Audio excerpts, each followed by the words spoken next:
then why in some patients we get results, why in certain patients we don't get results, right? होता है ना कि किसी एक में PRP इंजेक्ट किया और बहुत अच्छे आउटकम्स हैं, किसी में इंजेक्ट किया there is absolutely no effect. तो देयर आर डेफिनेट फैक्टर्स जो इसकी आउटपुट को, क्लिनिकल आउटपुट को करते हैं influence. It depends on the concentration कि आपके पास नंबर ऑफ प्लेटलेट काउंट कितना है, right? And then the composition, is it leukocyte rich or leukocyte pure? दोनों factors हैं, right? So optimal concentration for angiogenesis, that is the basic of regeneration. Angiogenesis होगी, blood flow, nutrition increase करेगा उस area में along with other factors, तो ही regeneration होगी. तो so at least 1.3 to 3 million platelets per microliter. Normally कितने होते हैं अगर हम random sample लें? Around 150 to 500. 80% लोगों में हमें 300 के अराउंड मिलता है नॉर्मली. तो so it has to be enrich 5 to 6 times, right?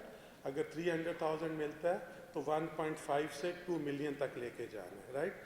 तभी हमें इसका मतलब जो हम बेनिफिट या जो पेशेंट को होप दिला रहे हैं तभी हम उस पर पूरा उतर सकेंगे. Then clinically inhibition was demonstrated at platelet concentration of 5 million or above. लेकिन fortunately हमारे पास जितने systems available हैं commercially market में to harvest PRP, उसमें कोई भी ऐसा point of care system नहीं है जो 5 million की production दे सकता है, right? So inhibition is not important. The key is the count should not be less than 1.5 million per microliter. Any questions? कोई एम्बिग्विटी तो नहीं है?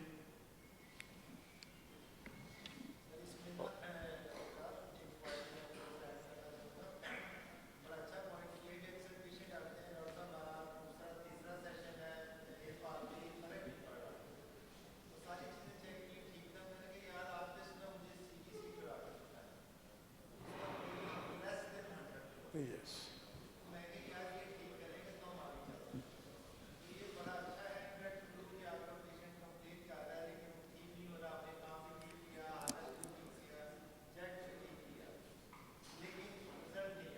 Sir, how can we do PRP without doing a CBC? That is the one basic protocol. You perform CBC first, get the platelet count, then you go for PRP. You can't do it blind कि patient walk in आया और आपने sample लेके PRP कर दिया. I mean,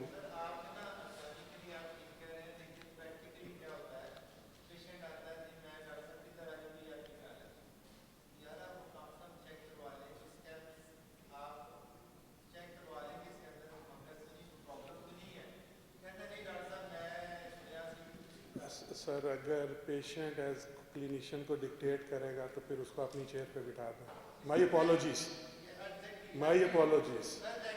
it's just a matter of 3 to 5 minutes. आपके अगर in house lab है वो सिटुलेटेड या आपके ACDA में ब्लड जाता है, स्ट्रिप जाती है, 3 मिनट में वो पूरा प्रिंट आउट आ जाता है, राइट?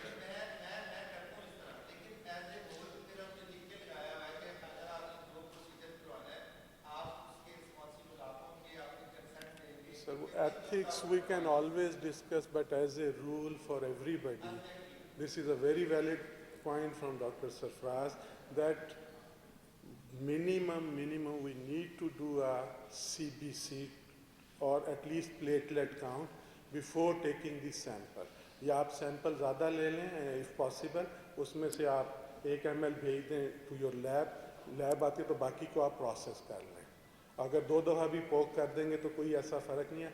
लेकिन वही बात कि जी जब आप 4 सेशन करने के बाद पेशेंट आपके लिए वट्टे सोटे लेके आता है, वो सिर्फ आपको बदनाम नहीं करता. एक्चुअली ये जितनी ग्रोइंग इमर्जिंग फील्ड्स हैं वो ये नहीं कहेगा कि जी डॉक्टर साहब ने काम नहीं किया, वो कहेगा जी कि PRP स्टेम सेल फ्रॉड है.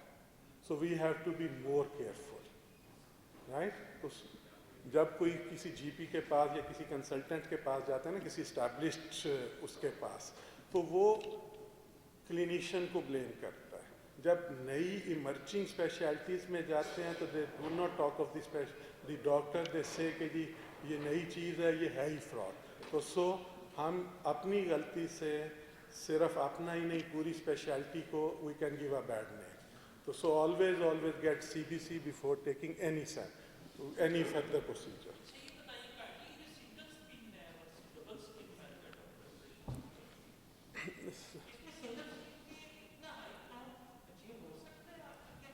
सर अभी मैं तीनों सिस्टम्स आगे हैं, I will be explaining that, right.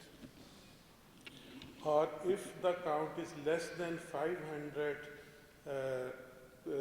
Into 100, ठीक है ना, उससे कम है 500,000 से, तो ऐसे ही है जैसे आप सिंपल प्लाज्मा इंजेक्ट कर रहे हैं। It's does not mean it is useless, it contains all those things including alpha-2 macroglobulin, cytokines, all this is good, but आपका रीजनरेटिव कास्केड जो है वो उस तरह से इन्फ्लुएंस नहीं होगा, राइट। सो प्रॉब्लम क्या है PRP की मार्केट के साथ, I am talking of global not only of Pakistan, कि ये 3 तरह के सेट्स हैं, सिस्टम्स हैं जो यूज़ हो रहे हैं। One is the gravitational system, other is close loop and third is the syringe based system. All these 3 have been standardized by different centers, different और पूरे protocols हैं। The thing is कि जब आप gravitational की बात करते हैं तो most of the time we get platelet rich plasma that contains, which is, and we have both parts, कि जिसमें leukocyte rich भी है और leukocyte poor भी है, protein rich भी है, platelet rich भी है, so all those things, right? So this is the Buffy code, this is the center part for leukocyte poor, and then this is platelet poor plasma. Then closed system, इसमें again कि जब आप syringe लेते हैं और वो सारा चीज़ें, तो थोड़ा सा contamination या उसका risk थोड़ा सा comparatively ज़्यादा है, but the product output अगर आप aseptic measures लेते हैं is phenomenal. Then the second system is, this is the safest of all, this is the closed system कि आपने cannula 3-way लगा के sample लिया, directly goes into the machine and it does everything and puts back into the syringe, कि it's a closed system। लेकिन इसमें हमें Buffy coat और बहुत सारी चीज़ें we miss, but again results publish हुए हैं और validated हैं। The third system is which is more economical, you can take 20cc, 30cc syringe and then you can louver lock it and then you can again most of the time जो है जब आप इसको करते हैं single spin के साथ buffy coat उस तरह से एनरिच नहीं मिलता है, and but still all those other things are including alpha-2 macroglobulin and all those things, ये सारी चीज़ें अवेलेबल हैं। तो जहाँ तक स्पिन की बात है सेंट्रीफ्यूज के, 2 चीज़ों पे लिटरेचर में एविडेंस है, one is called the hard spin, the other is called the soft spin. जो आपको लोकल मार्केट में वो छोटे चाइनीज़ मिलते हैं, वो जब एक्सेलरेट और डिसेलरेट करते हैं वो सडन है, that is called the hard spin. उसकी वजह से समटाइम्स प्रोटीन और जो सेल डैमेज है दैट कैन हैपन, लेकिन many centres are doing it. जो सॉफ्ट स्पिन है उनकी एक्सेलरेशन और डिसेलरेशन जो है that is gradual, right? So that's the only difference. At our center we have performed different tests, लेकिन कोई output में और कोई ऐसी चीज़ difference नहीं आता, so you can use any, right? So if we talk of platelet poor plasma, आज से कुछ साल पहले जब हम PRP कर रहे थे तो हम सिर्फ बफी कोट या only we were taking about 10%, अगर 60 ml ब्लड लिया है तो हम उसमें से 6 ml यूज़ करते थे, बाकी डिस्कार्ड कर देते थे। बट नाउ स्टडीज़ है प्रूवन कि प्लेटलेट पुअर प्लाज्मा को डिस्कार्ड ना करें, कि एक तो आपका वॉल्यूम साइज ज़्यादा मिल जाता है, plus it contains alpha-2 macroglobulin. What is alpha-2 macroglobulin? This is a protein which is broad spectrum protease inhibitor. Proteases क्या हैं? प्रोटीएजेस जो हैं आपकी स्किन काट और स्पेशली कार्टिलेज को डिस्ट्रॉय करते हैं, इनका लेवल जो है इन एजिंग के साथ इंक्रीज करता है। तो अल्फा-2 मैक्रोग्लोबुलिन जो है इन प्रोटीएजेस को इनहिबिट करता है, और उसकी वजह से जो आपका रीजनरेटिव कास्केड है, स्पेशली जब हम कार्टिलेजनस जॉइंट्स की बात करते हैं, नी जॉइंट है, हिप है, आपका शोल्डर जॉइंट है, तो उसमें इन पर्टिकुलर जो है हम स्पेशली प्लेटलेट पुअर प्लाज्मा जो है वो स्पेसिफिकली, और उसको हम डिफरेंट टेक्निक से सेपरेटली, ये डिफरेंट किट्स हैं दो कि वो कोई $700 कॉस्ट कर रही है इस वक्त करंटली, बट अगर हमें सिर्फ अल्फा टू मैक्रोग्लोबुलिन को एक्वायर करना है तो प्लेटलेट प्लाज्मा से ये फिल्टर करके हम उसको भी सेपरेटली हार्वेस्ट करके इंजेक्ट कर सकते हैं. Right, this is the evidence for different degenerative conditions, right? Again, my point of कि जी किस तरह से ये इफ़ेक्ट करता है आपके जो जॉइंट्स हैं, वो जो मैं बार बार बात कर रहा हूँ कि जी किसी भी साइनोवियल जॉइंट के अंदर ल्यूकोसाइट रिच या ब्लड कंटेनिंग पीआरपी इंजेक्ट नहीं करना. This is the evidence, beautiful study that different types including leukocyte rich, leukocyte poor, RBC concentrate, PPP, full, all those things were injected. सब चीज़ों ने आपके जो साइनोवियोसाइट्स थे which were responsible for regenerating or maintaining the thickness of the cartilage, all were derived. So always use CBC free, leukocyte poor PRP for any intra-articular injection. या even जो हमारे eye के दोस्त हैं, अगर आपने, that is a close chamber as well orbit, आपने अगर आई के अंदर इंजेक्ट करना है थ्रू एनी सबटिनोन और सुप्राक्राइडल any route, you need to use only RBC free, otherwise आपका जो प्रेशर है वो इंक्रीज करेगा and that can be more painful और रेड आई डेवलप होगी. Right. This is our published paper last year.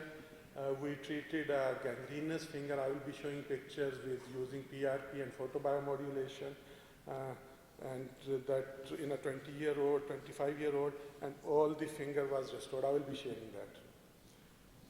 This is another study for degenerative disc disease with beautiful outcomes, not only the disc height and that viscous complete menstruation or hydration improved, pain and everything also improved. Right. Then again another paper for cervical and lumbar, another paper for advanced degeneration of the spine. So quite good evidence for PRP alone, right? Any questions regarding, before we move to the next segment? Any questions?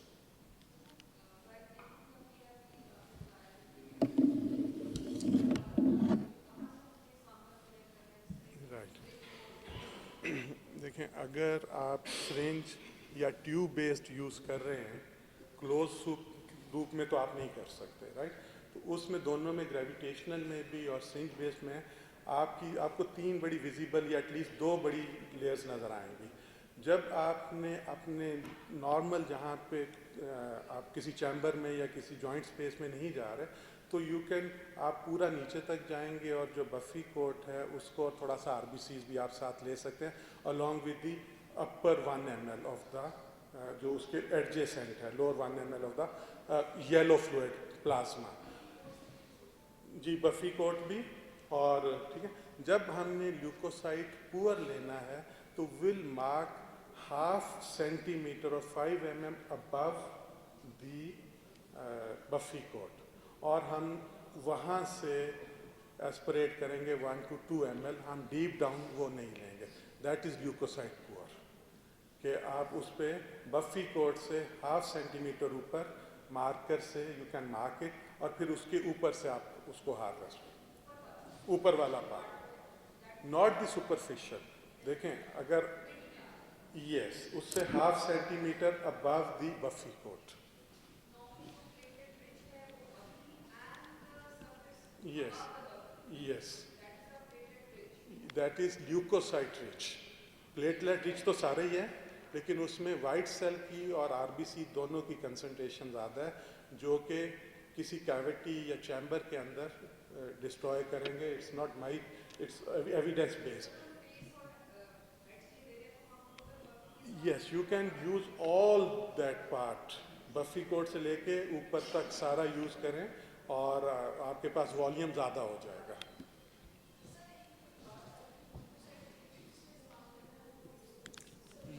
देखें leucocyte rich जो है वो आपकी जितनी conditions हैं joint spaces या आई के अलावा, अगर आई की आप विसिनिटी में भी कर रहे हैं तो नो प्रॉब्लम। किसी चैम्बर के अंदर आपने जाना है, चाहे वो शोल्डर जॉइंट है, आपका डिस्क है, आपका हिप जॉइंट है, उसके अंदर आपने ल्यूकोसाइट रिच नहीं इस्तेमाल कर पोजिशन की, that is in leukocyte poor in particularly alpha 2 macroglobulin, right. अगर आप प्लेटलेट ले लें और वो प्लेटलेट्स और आरबीसीज जो हैं और उसके साथ वाइट सेल्स लेंगे और आप उसको नी जॉइंट में या शोल्डर में इंजेक्ट करेंगे तो आपको वो कंसंट्रेशन तो मिलेगी ग्रोथ फैक्टर्स की, लेकिन आरबीसीज और वाइट सेल जो है जो ऑलरेडी एग्जिस्टिंग वहाँ पे कार्टिलेज है उसको ज़्यादा डिस्ट्रॉय करेंगे, राइट। तो हमने उस डिस्ट्रक्शन को अवॉइड करना है।